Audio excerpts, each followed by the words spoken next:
সংস্কারের কথাগুলা আজকে একেবারেই ধামাচাপা পড়ে গিয়েছে। আপনারা যদি পেপার পত্রিকা পড়ে থাকেন, আপনারা দেখবেন যে জিনিসটা আমরা চেয়েছিলাম সবার প্রথমে থামাতে, সেই জিনিসটা ধীরে ধীরে হয়ে চলছে। কালকে ঢাকা আটের একজন প্রার্থী আমার এখানে আছেন, পাটোয়ারি ভাই। ঢাকা আটের আরেকজন প্রার্থী মির্জা আব্বাস বাংলাদেশ ব্যাংকে 100 জন লোক নিয়ে খুব বীরের দর্পে ভিতরে ঢুকেছেন। মানে ওনার যদি পার্সোনাল কোনো কাজ থাকে ব্যাংকে উনি যেতেই পারেন, কিন্তু ব্যাংকে যখন আপনি 100 লোক নিয়ে যাবেন, মানুষের ফার্স্ট ইনস্টিংক্ট কি যে ব্যাংক ডাকাতি করতে আসছে, এরকম টাইপেরই তো, তাই না? মানে 100 লোক নিয়ে নিশ্চয়ই কোনো নিজস্ব প্রয়োজনীয় কাজ করতে আমরা যাই না। তো এই অপ্রয়োজনীয় শক্তির প্রদর্শন কি কারণে?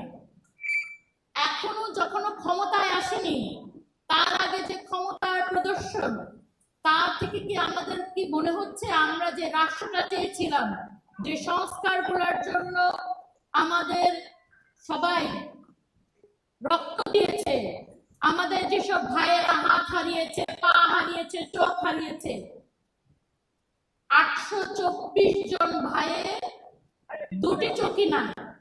আপনি একটু একটু কল্পনা করুন যে আপনি আজকে এখানে বসে আছেন, আপনি আপনার ফোনটা দেখতে পাচ্ছেন, আপনার সামনে যে লোকটা আছে তাকে দেখতে পাচ্ছেন, উনি কি কথা বলছে সেটা শোনার একটা পার্ট কিন্তু দেখা। এই আপনি দেখতে পাচ্ছেন, আপনার জন্য কত বড় অভিশাপ। সেই অভিশাপ সারা জীবন বয়ে বেড়াচ্ছে যেন এই রকম লোকেরা তাদের ক্ষমতার প্রদর্শনী করতে পারে। আমি ঢাকা 10-এর একজন প্রার্থী। আমার এলাকায় এমন একজনকে নমিনেশন দেওয়া হয়েছে যিনি খুনের মামলার আসামি। কি এক কঠিন সময় এসেছি যে খুনের মামলার আসামি ছাড়া আর কাউকে পাওয়া যায় না নমিনেশন দেওয়ার জন্য। এই দুর্ভাগা দেশে কি আমরা চেয়েছিলাম? আমাকে যদি 5 আগস্ট কেউ বলতো, আমি সেদিন রাস্তার মাঝখানে দাঁড়িয়ে বলেছিলাম যে আজকে আমি মরে গেলেও আমি সবচেয়ে খুশি।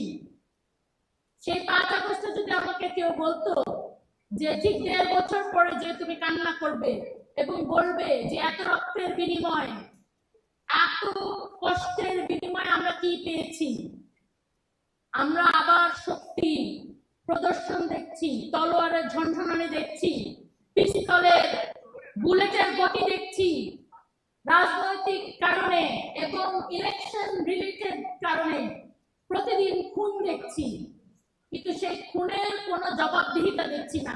আমরা কি চেয়েছিলাম? একটা জবাবদিহিতামূলক রাষ্ট্র। তাই চেয়েছিলেন কিনা আপনারা?